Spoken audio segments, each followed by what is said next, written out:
আমাদের জীবন যেন এক প্রজ্বলিত প্রদীপ। ক্রোধ বা রাগ হল সেই বিধ্বংসী ঝোড়ো হাওয়া, যা এক নিমেষেই সেই আলো নিভে চারদিকে ঘন অন্ধকার নামিয়ে আনে। আমরা অনেকেই বলি, রাগ কি আর আমি ইচ্ছে করে করি, ও তো নিজে থেকেই চলে আসে। কিন্তু কখনো কি ভেবে দেখেছেন, এই রাগের আগুনে সবার আগে পুড়ে ছাই হয়ে যায় আপনার নিজের শান্তি, আর ধীরে ধীরে ভেঙে পড়ে আপনার প্রিয়জনদের বিশ্বাসও। আজ বৃন্দাবনের পরম পূজনীয় মহারাজজি আমাদের বোঝাবেন কিভাবে আমাদের অপূর্ণ কামনা থেকেই জন্ম নেয় এই বিধ্বংসী ক্রোধ। তিনি শেখাবেন, অন্যের কাছে নিজের অধিকার খোঁজার বদলে যদি আমরা নিজের কর্তব্যের দিকে তাকাই, তাহলে কিভাবে মুহূর্তের মধ্যেই মন শান্ত হয়ে যেতে পারে। এমনকি সন্তানদের শাসনের জন্য কখন এবং কিভাবে রাগের অভিনয় করাও প্রয়োজন হয়, সেই সূক্ষ্ম রহস্যটিও আজ আমরা জানব। চলুন মহারাজ্যের সেই গভীর জ্ঞানের মধ্যে প্রবেশ করি, যা আমাদের দৃষ্টিভঙ্গি বদলে দিতে পারে এবং অশান্ত হৃদয়ে ফিরিয়ে আনতে পারে সত্যিকারের স্থিতি ও শান্তি। আপনারা দেখছেন বাংলা ভক্তিমূলক চ্যানেল কৃষ্ণ দর্শন। আমাদের পরিবেশনা যদি আপনার ভালো লাগে, তবে একটি লাইক দিয়ে এবং সাবস্ক্রাইব ও শেয়ার করে আমাদের পাশে থাকবেন। মহারাজজি, আমার খুব রাগ। অনেক চেষ্টা করার পরেও আমি নিজের রাগের ওপর নিয়ন্ত্রণ রাখতে পারি না এবং ছোটখাটো বিষয়েই বাড়ির লোকেদের ওপর চিৎকার করতে শুরু করি। দেখুন, এই ক্রোধ কেন আসে, প্রথমে তার মূল ধারাটিকে বুঝতে হবে। ক্রোধ তখনই আসে যখন আমাদের কামনায় বা ইচ্ছায় বাধা পড়ে। আপনি চাইলেন এমনটা হোক, কিন্তু হলো তার উল্টো। কামঃ সঞ্জায়তে ক্রোধা। ক্রোধের নিজের কোনো অস্তিত্ব নেই, এটি আসলে কামনা থেকে জন্ম নেয়। এখন আমাদের দেখতে হবে যে তার প্রতি আমাদের কর্তব্য কি। ক্রোধ শান্ত করার একটাই উপায়। আপনি আমার কাছে এসেছেন, আমি একজন সন্ত। এখন আপনার প্রতি আমার কর্তব্য কি সেটা যদি আমি দেখি, তবে রাগ আসবে না। কিন্তু আমি যদি এটা দেখতে শুরু করি যে আমার প্রতি আপনার কর্তব্য কি হওয়া উচিত ছিল, তবেই আমার রাগ আসবে। আমি যখন দেখি যে আপনারা সংসার থেকে আসা গৃহস্থ মানুষ আর আমি ভগবত পথে চলা একজন সন্ত, আপনাদের প্রতি আমার কর্তব্য কি? আমার কর্তব্য হলো আপনাদের ভালোবাসা দেওয়া। আপনি যদি গালিও দেন, তবে ঠিক যেমন ছোট শিশু আধো আধো ভাষায় গালি দিলে মা তাকে আদরই করেন, রাগ করেন না, তেমনি আমার মনে হবে যে আপনি তো সংসার থেকে এসছেন আর আমি ভগবানের ভজন করি। আমার কর্তব্য হলো আপনাকে সমস্ত রকমভাবে প্রেম দেওয়া, আদর দেওয়া, আপনার কটু কথা সহ্য করেও আপনাকে আনন্দ প্রদান করাই আমার ধর্ম। তাহলে আর কখনো রাগ আসবে না। ক্রোধ কখন আসে? যখন আমরা নিজেদের কর্তব্য ভুলে গিয়ে অন্যের থেকে প্রত্যাশা করি যে ওর কর্তব্য আমার প্রতি এমন হওয়া উচিত ছিল, তখনই ক্রোধ জন্মায়। আপনি নিজে যাচাই করে দেখুন, স্বামী, সন্তান বা পরিবারের প্রতি আপনার কর্তব্য কি। যখন আপনি এটা ভাববেন, তখন আর রাগ আসবে না। আমরা আসলে তাদের থেকে কিছু চাই, কামনা করি, আর যখন তারা সেটা করে না, তখনই আমাদের রাগ আসে। যদি আমরা নাম জপ করি, তবে এই সমস্যা মিটে যাবে। আমাদের বুদ্ধি শীতল হতে শুরু করবে, গম্ভীর হতে শুরু করবে। রাগ করা ভালো নয়, এতে নিজের হৃদয়ও দগ্ধ হয়। আর ক্রোধের লক্ষণ হল এতে মানুষের বিচার শক্তি লোপ পায়। ক্রোধ সবার আগে কি করে জানেন? স্মৃতিশক্তি নাশ করে। কামঃ সঞ্জায়তি ক্রোধা, ক্রোধা স্মৃতি বিভ্রমা, স্মৃতিভ্রংশাদ বুদ্ধিনাশো, বুদ্ধিনাশাদ প্রাণশ্যতি। তাই আমার মনে হয় ক্রোধ মেটানোর জন্য সবচেয়ে বড় কথা হল, সামনের মানুষটি এই মুহূর্তে যে ব্যবহারই করুক না কেন, এই পরিস্থিতিতে আমার কর্তব্য কি। যদি আপনি এভাবে ভাবেন, তবে ক্রোধ কখনোই আপনার ওপর চড়াও হতে পারবে না।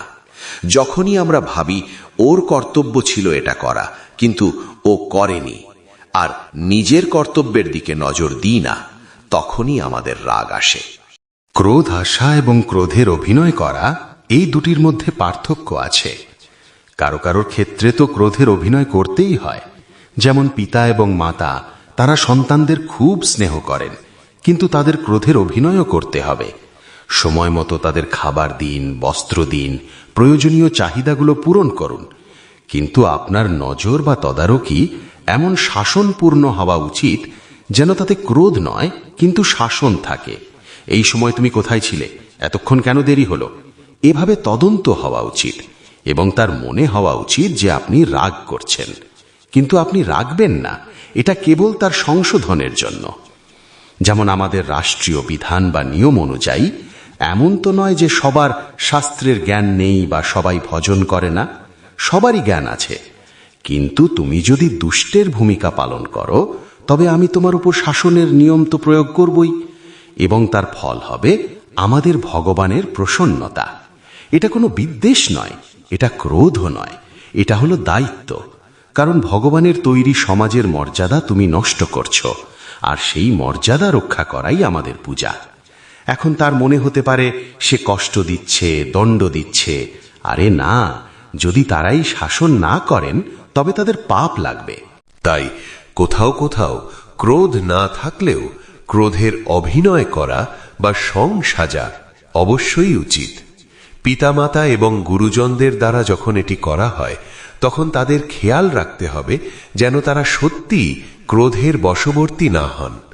নিজের ভেতরের রাগকে চেপে রেখে যদি রাগের অভিনয় বা সং করতে পারেন তবে বিষয়টি খুব সুন্দর হবে এবং আপনার সেই অভিনয় অত্যন্ত প্রভাবশালী হবে। কিন্তু আপনি যখন সত্যিই রাগান্বিত হবেন তখন তার উল্টো প্রভাব পড়বে। আপনার ভেতরের সেই ক্রোধের প্রবৃত্তি আপনার প্রতিপক্ষ বা সন্তানের মনেও আপনার বিরুদ্ধে এক ধরনের বিরোধী ভাব তৈরি করবে। সে আপনার নিজের ছেলে হলেও একদিন আপনার বিরুদ্ধে রুখে দাঁড়াবে এবং বলবে, আমিও এখন বড় হয়েছি, আপনি আপনার জীবন দেখুন আর আমি আমার জীবন দেখব। আর আপনি যখন অভিনয়ের মাধ্যমে শাসন করবেন তখন সে নম্র হয়ে যাবে, কারণ আপনি আসলে রাগান্বিত নন। সে একদিন বিচার করে দেখবে এবং বুঝবে যে সেদিন যদি বাবা আমাকে না বকতেন তবে আমি হয়তো কোনো ভুল পথে বা খারাপ সঙ্গে হারিয়ে যেতাম। মানে সে ফিরে আসবে, তখন তার মতিগতি বদলে যাবে, কারণ আপনি সত্যের ওপর দাঁড়িয়েছিলেন। কিন্তু আপনি যদি সত্যি রাগী হন তবে দেখে নেবেন একদিন আপনার সন্তানই আপনার বিরুদ্ধে দাঁড়িয়ে যাবে, কারণ ক্রোধ কেবল ধ্বংসই করতে জানে। তাই আমার মনে হয় ক্রোধে না নিজের কোনো উপকার আছে, না সমাজের কোনো উপকার আছে, না কারোর কোনো উপকার আছে। ক্রোধ একেবারেই করা উচিত নয়, তার বদলে নিজের কর্তব্যের দিকে তাকানো উচিত। আর যদি খুব রাগ এসেও যায় তবে তৎক্ষণাৎ মৌন হয়ে যান, কারণ ক্রোধের প্রথম কাজ হল কটু কথা বলা, ঝগড়া করা, গালি দেওয়া, এবং তা বাড়তেই থাকবে। তাকে চুপ করিয়ে দেন, শান্ত হয়ে যান এবং মনে মনে রাধা রাধা নাম জপ করুন। ক্ষমার দ্বারা ক্রোধের ওপর শাসন করুন, ক্রোধকে সহ্য করে যান।